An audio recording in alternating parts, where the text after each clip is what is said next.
very warm good morning to all dear students. I hope you all are fine and you are enjoying good health these days. Take good care of yourselves and don't go outside. In this pandemic, it's very important to take care of yourselves, hydrate your body and take lots of vitamin C. So with this, we are on chapter number 2 and we have already discussed about microorganisms, introduction and different categories of microorganisms.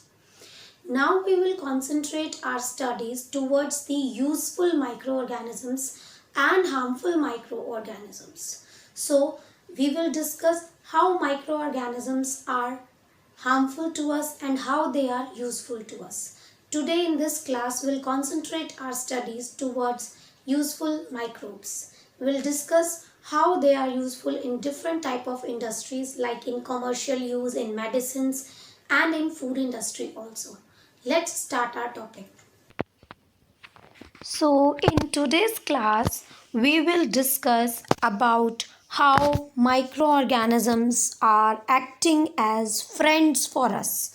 So today topic we will concentrate only microorganisms, how they are friends for us, means we will discuss about the useful part of the microorganisms. We will see the side where we will discuss the useful microorganisms. See, microorganisms are useful in making food items, in to make medicines. It is used by the people and it is also very beneficial for the ecosystem also, where we will include its role in decomposition and recycling of nutrients. So we can see that overall microorganisms are useful for us also and useful for our environment also. So let us discuss this topic in detail. The first part is making of food items. Oh, this food looks yummy. It is curd. So bacteria helps in making certain food items like curd, cheese, bread and pastries. First of all, let us discuss about curd. You know, this is a very familiar food product which is available at our home and our mother can prepare it with the milk. So lactobacillus bacteria is helpful in making curd from milk. So curd is formed when a protein called casein, which is present in milk, it clumps together, it precipitates together and forms solidified mass, means solid mass. You can see that milk is liquid in texture, but when curd, it is converted into curd, then it solidifies itself. It means the protein, that is casein, present in milk is converted into solidified mass. A spoonful of curd contains bacteria lactobacillus and it promotes the formation of curd from milk. Now understand this part, how we are going to make curd from. See, what we will do, we will just heat the milk to a room temperature, okay. Lukewarm milk we want, neither too hot nor too cold. When the milk is lukewarm and a teaspoonful of or a spoonful of curd is added into it, that curd contains lactobacillus bacteria and it completely convert the milk into curd. What it happens when milk curd is added, then lactobacillus bacteria multiplies, okay, and this milk becomes acidic and casein coagulates in acidic medium. The protein which is present in the milk casein, it coagulates, it clumps together, it precipitates together and it forms curd. Also, cheese and paneer is also made by the action of bacteria lactobacillus and streptococcus on milk. Now, another important part of bacteria is tenderization of meat. So, bacteria acts upon tough, which means hard meat, and it makes it soft by the process of tenderization of meat. It is also done with the help of microbes. Now we are talking about the fermented products. Yeast cell. Yeast is also a microorganism and it is used in baking industries. You can see this picture. All the bakery products are being formed, and this is formed by the help of yeast. For baking bread, yeast along with a little sugar is mixed with flour to make a dough, and it is kept in a warm place and it rises, and during the breakdown of sugar, carbon dioxide and alcohol are formed. This is called fermentation, and there is an increase in the size of the dough. This is because of fermentation only. These all process occurring due to microorganism. Now yeast is also used in day-to-day activities like making of idli, dokla, dosa too, all these things. And one important thing better, agar, it is a jelly like substance and it is obtained from red algae. Okay, Gelidium and Gracilaria, these two is used in the preparation of food items like creams, jellies and puddings. You can see the picture here. Puddings are there, ice creams are there, which is used, in which microorganism is used, which is algae. It is substance which is obtained from algae is used in these food items to make it. And some algae like chlorella and seaweeds, they are used as protein rich food and minerals. So this is all about the uses of microorganisms in the food making industry. So what we have discussed, it is used in making curd, it is used in making cheese, it is used in making tenderization of meat, in bakery products, in making of idli, dokla, dosa. It is directly used as a protein source, and it is used for making puddings, creams and jellies. Now the next use is commercial use.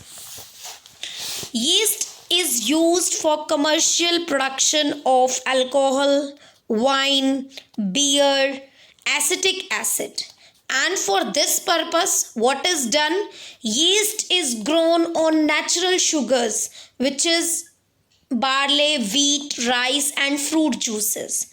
This conversion of sugar into alcohol is done by the action of microbes, that is yeast, and it is fermentation.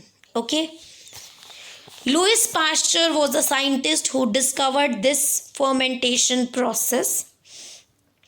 And some bacteria is also taking part in the production of certain acids like lactic acid, like citric acid and acetic acid, vinegar.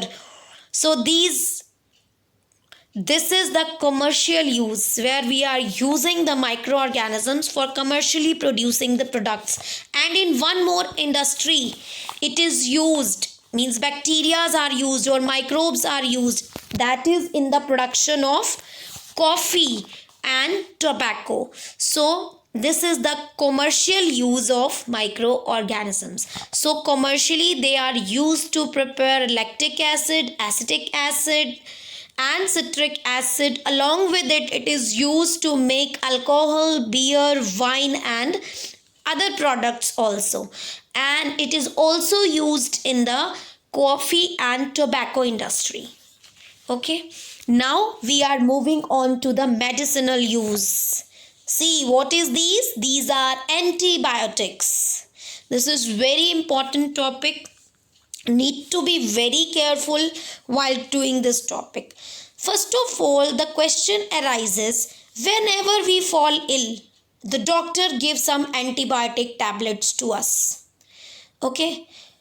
So what are the antibiotics? The first question, these are the medicines which is produced by living organisms, which is produced by microorganisms such as bacteria, fungi. And what is the function of them? They kill or stop the growth of disease causing microorganisms present in our body. These are antibiotics. So these are prepared from microbes, microorganisms like bacteria and fungi, and they stop or kill the growth of disease causing microbes in the body. Can you tell me the source of these antibiotic medicines? These are prepared from microorganisms. Now we will discuss about the common antibiotics that we are using: streptomycin, tetracycline, aureomycin, and chloromycetin. These are the commonly known antibiotics, and their origin is from fungi and bacteria. These are derived from fungi and bacteria. And one more important thing that I want to tell you, that the first antibiotic was penicillin, and it was prepared by a fungus, and that fungus is naming Penicillium notatum. And antibiotics are also mixed with feed of livestock and poultry to check microbial infections in animals. So it is also used to control many plant diseases. So antibiotics are not just used for human beings, but they are just used in plants also and in poultry like hens, chicks, ducks, geese. To identify the infection in them, we can also use antibiotics. But before using antibiotics, certain precautions must be taken, and that precaution is antibiotics should be taken only on the advice of a qualified doctor, only on the prescription of a doctor. We must complete the entire course of antibiotics, and this completely destroys the disease causing microbes in the body. And we can fall ill if we will not complete this course. And we should never take antibiotic in wrong doses, and it may make the antibiotic drug less effective. Antibiotics taken unnecessarily can also kill the beneficial bacteria in the body. I told you that in our intestine some good bacteria are living. That may be killed if we will use the antibiotics unnecessarily without the prescription of a doctor. And antibiotics should not be taken when we are suffering from cold and flu, because cold and flu is done by the viruses, and these antibiotics are not effective against any viral disease. So before taking these antibiotics, please take the prescription from a qualified doctor. So this is about antibiotic. Now it is also used, means microbes are also used in the production of vaccines. Can you see? Microorganisms are used in the production of vaccines which protect the humans and other animals against several diseases by providing immunity against the concerned disease. Now the question arises, what we will do in vaccine? First of all, we must know about immunity. Nowadays this word again and again we are listening, boost up your immunity, take these things, this will increase your immunity. So what is immunity? Immunity is the ability of one's body to resist a disease. How much our body can fight against a disease causing microbes. So this is the ability of one's body to resist a disease is known as immunity. And developing immunity against a particular disease is known as vaccination. Okay, whenever we immune ourselves, we increase our strength against a particular disease, that is vaccination. Now how vaccination work? that we need to understand. What we do in vaccination, a small dose of dead or weakened disease causing microbe is used to activate the immune response in the body, and it is called a vaccine. When vaccine is inserted into our body, then that vaccine contains the dead organism which is used to activate the immune response, but that particular organism is not capable of causing the disease. Okay, when a vaccine is induced in the body of a healthy person, it is acting like an antigen. Okay, and the body of the person produce antibodies against these induced microbes. Antigens होते हैं foreign material. Consider antigen as a foreign material, foreign microbe, disease causing microbe, and our body is producing antibodies. You can consider antibodies as your fighter cells of your body. So against that particular microorganism, our body is preparing a fighter cells, soldiers, to protect us from that particular disease. These antibodies remain in the body and protect us from future infections. And next time when that organism enter our body already having antibodies against that antigen. So we can easily kill and we will not be having that disease. So many of the diseases are there against which vaccine is already present: cholera, tuberculosis, smallpox, tetanus, polio, hepatitis B can be prevented by the vaccination. Now, you know that we are also having a vaccination schedule in our country. When we were born till the age of 5 to 6 years, we have certain vaccines which is compulsory to take to protect us from various disease.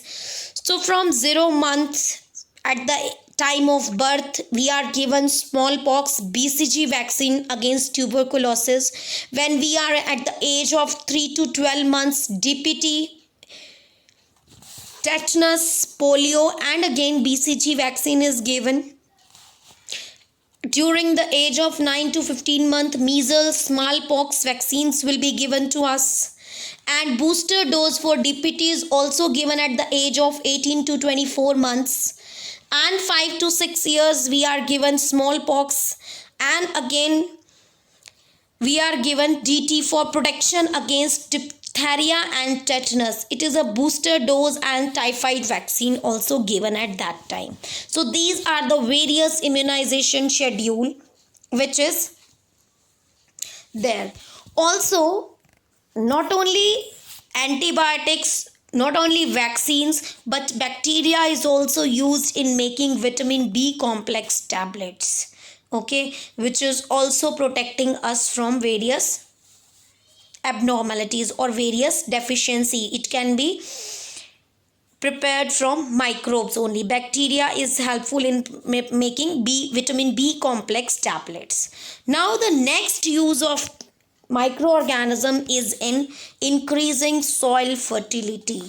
We have also learned in the first chapter the role of Rhizobium bacteria. In this chapter also we will discuss the role of Rhizobium bacteria, because it is a bacteria, it comes under the category of microbe and it increases the soil fertility. So Rhizobium bacteria is present in the root nodules of leguminous plants.